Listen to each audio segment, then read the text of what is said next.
anyị ebido gosibe oyoyo rice mbọsị ụka anyị ga-eji fresh stock fish wee sie nye. Gịnị fresh stock fish ka anyị ga-eji sie nye, especially inwe ụmụaka igotie maka ọkpụkpụ, ọ nara enwe ọkpụkpụ maka mgbado ụmụ gị. Igbo anyị abịa, Igbo class world, this is classic match. Ka anyị gaa n'iru. Anyị na-achọ isi coconut green beans. Green beans a na-adị mma, ọ na-adị ka akịdịbe anyị. Iweli esiche nri, ọ bụ good source of vitamin A, C and K, and ọ na-edikwe digestion. Ọzọkwa bụ ọ na-elower blood pressure. Unu aghọtago? So ị na-esi nri, ị na-etinye nke fresh ya, ọ bụrụ green pea na-adị na freezer. So na-etinyekwe nke ọfụma. Ifuru ya, anyị ga-ejikwe carrot sie nri. Nke a bụkwa tomato.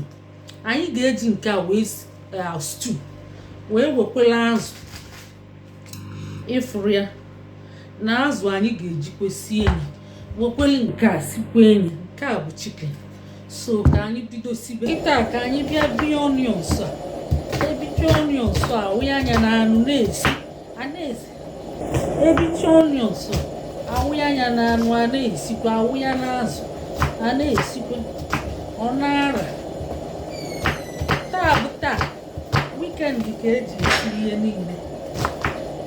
Weekend ebido na-esi ihe niile.